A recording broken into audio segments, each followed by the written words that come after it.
Hola, buen día a todos.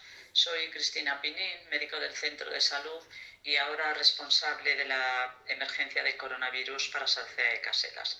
Queríamos haceros llegar este vídeo para daros a conocer un poco lo que ya habréis observado, un cambio en la organización de las consultas. Hemos priorizado las consultas telefónicas y hemos hecho una importante disminución en las consultas presenciales. Se trata de minimizar el riesgo de contagios, de frenar la cadena de transmisión del coronavirus y para eso es imprescindible mantener la distancia social. En este vídeo, cada uno de los distintos grupos profesionales que conforman el equipo del centro de salud os irá comentando las medidas que ha adoptado para ello. En segundo lugar, os hacemos llegar unas recomendaciones grabadas por nosotros sobre medidas de limpieza, desinfección en el ámbito doméstico, en el hogar, con objetos de uso cotidiano, así como limpieza y desinfección de manos y el uso correcto de guantes y mascarillas. Por último, y ya para despedir esta presentación, quisiera comentaros unos datos acerca de cómo la enfermedad ha impactado en nuestra población.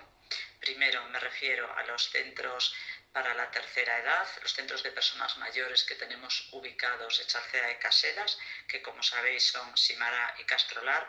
Ambos han sido objeto de especial vigilancia durante todo este periodo y en ninguno de los dos hemos registrado ninguna enfermedad por coronavirus, ni entre sus residentes ni en sus trabajadoras.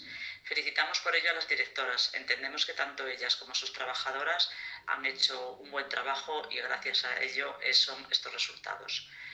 En cuanto a la población general, buenas noticias. Hemos tenido también pocos casos, apenas un 0,1% entre la población adulta y sin duda, de la misma forma que antes comentaba, está en relación con el buen comportamiento de la población y con el adecuado seguimiento de las recomendaciones. Os animo a seguir en esta línea. El riesgo de contagio sigue existiendo, el coronavirus sigue estando ahí y no podemos relajar las medidas de prevención y todas las precauciones. Felicitarnos a todos por lo trabajado hasta ahora y muchísimas gracias por vuestra colaboración y por vuestra comprensión.